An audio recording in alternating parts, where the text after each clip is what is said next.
et bienvenue dans cette toute nouvelle vidéo dédiée aux étudiants en études supérieures en mathématiques.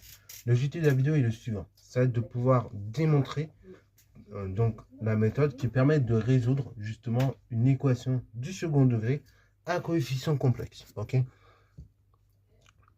Donc l'idée de la démo, ça va être de se prendre trois complexes, pardon, A, B, C appartenant à C avec un non nul. Tel que on est A z carré plus bz plus c égale à 0. Donc, les z, donc c'est l'inconnu complexe de notre équation. Démonstration, on se prend trois complexes A, B et C, ok, avec A qui est non nul. Et on aimerait résoudre cette équation à coefficient complexe d'inconnu z, elle-même complexe. Donc le but c'est de trouver z à la fin. Donc, pour résoudre cette équation que vous voyez là, et ben, on va donc tout simplement procéder de la même manière qu'en première lorsqu'on a établi la formule pour la forme canonique. C'est-à-dire donc que on va écrire que AZ carré plus BZ plus C égale à 0. Si et seulement si, j'ai la chose suivante. Étant donné que A est non nul, on va donc diviser toute cette inégalité par A. Donc je vais avoir Z carré plus B sur A Z plus C sur A égale à 0. Ok. Une fois que j'en suis là, et bah, j'aimerais faire apparaître une identité remarquable à l'aide des deux premiers termes. Donc, on va dire c'est z carré plus 2 fois b sur 2a z plus c sur a égale à 0. Bon, on va même faire mieux. On va donc dire que c'est z carré plus 2 fois b sur 2a z et auquel je vais ajouter donc le dernier terme de l'identité remarquable qui ici est b sur 2a au carré. Sauf que du coup, j'ai ajouté le terme b sur 2a au carré. Donc, il faut que je le retire. Donc, j'ai moins b sur 2a au carré. Ok, j'ajoute à nouveau c sur a qui était déjà là. Ok, donc on arrive à cette étape-là. Maintenant, l'idée qui suit, on a fait apparaître notre identité remarquable. Là, si vous regardez bien, les trois premiers termes du membre de gauche.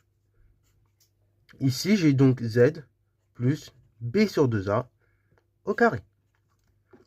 Moins, alors on va développer un petit peu, b carré sur 4a carré, plus c sur a qui est égal à 0. Pareil, on va simplifier un petit peu la chose et on va dire qu'on a z plus b sur 2a au carré moins b carré moins 4ac sur 4a carré qui est égal à 0. Ok. Bon, là, ici, je vais le mettre en bleu ciel. B carré moins 4ac, vous reconnaissez quelqu'un. Vous reconnaissez en effet le discriminant habituel, le discriminant complexe qu'on note usuellement d'être. Donc, on pose delta, grand delta, égale b carré moins 4ac.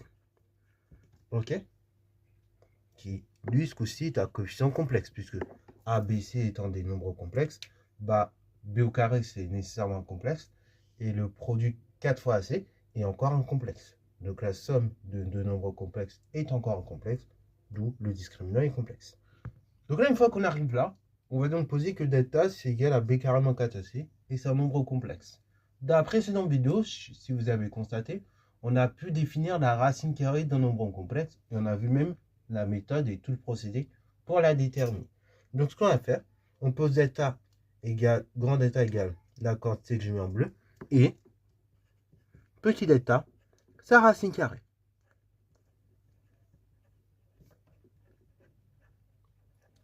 Ok, on va noter petit delta, la racine carrée de grand delta.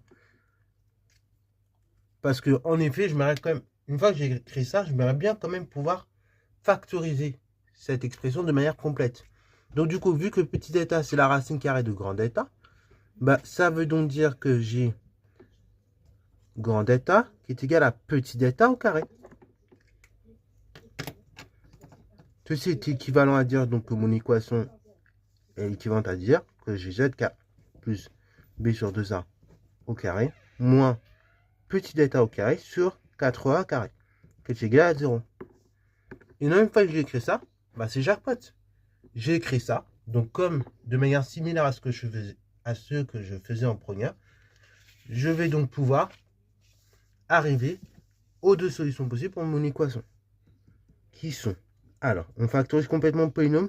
Donc là, petit rappel, quand vous avez un truc de la forme a carré moins b carré, ça, c'est la troisième identité remarquable qui vous dit c'est a moins b facteur a plus b.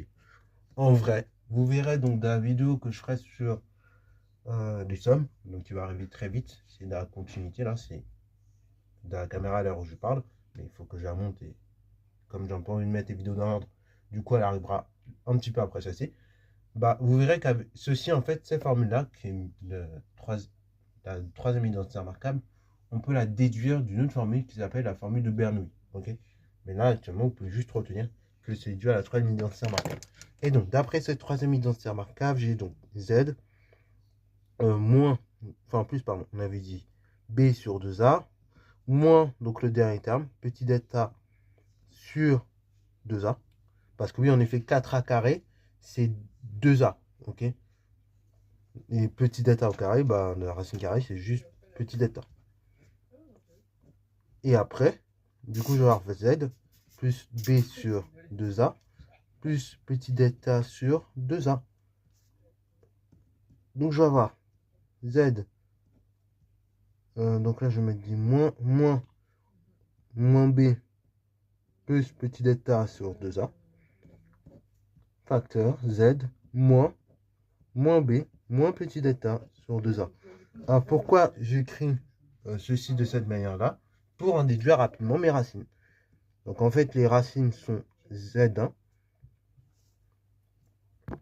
C'est Z1 égale moins B plus petit delta sur 2A. Et Z2 égale moins B moins petit delta sur 2A. Et donc là, on a comme ça l'ensemble des solutions de mon équation.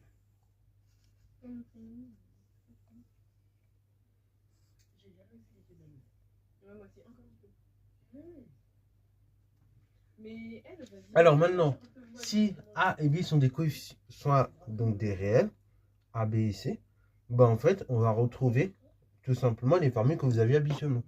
C'est-à-dire dans un cas où vous avez des coefficients réels, enfin dans le cas où le discriminant, donc delta, est positif, vous allez avoir vos solutions habituelles. Hein. Donc ici, vous allez avoir moins B plus racine carrée de delta sur 2A, moins B moins racine carrée de delta sur 2A. Dans le cas où le discriminant est nul, ben, on aura toujours moins B sur 2A à chaque fois comme racine. Et dans le cas où le discriminant est négatif, on aura moins B plus ou moins I multiplié par valeur absolue, par racine carrée de la valeur absolue de delta sur 2A. Ok. Et donc, dans le cas réel, on avait montré, c'était le cas en termes là, que les deux racines étaient conjuguées. Là, dans le cas complexe, faites gaffe, les deux racines ici ne sont pas conjuguées. Donc, vous faites super attention. Les deux solutions que vous trouvez, elles ne sont pas conjuguées, elles ne seront jamais conjuguées. Mais donc, pour que ça ait un peu de sens, on va préciser donc que Z est solution de cette équation. Ça nous permet d'arriver à ce que Z soit égal à ça ou soit égal à ça. Donc voilà. C'est tout pour la vidéo. Donc j'espère qu'elle t'a plu.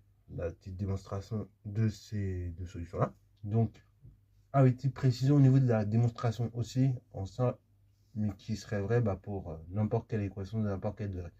Quand vous avez une équation de degré 2, au maximum, vous avez deux solutions. Pour des équations de degré 3, vous avez au maximum 3 solutions. Et de manière générale, pour des équations de degré n, au pire, vous avez n solutions maximum. Ok. Donc ça, c'est une petite précision que je vais vous ajouter. Comme ça, ça permet de vous mettre en tête les formules aussi en tête. Voilà, c'est tout pour cette vidéo. J'espère qu'elle t'a plu. Si c'est le cas, n'hésite surtout pas à liker, commenter et bon, c'est à toi en mathématiques.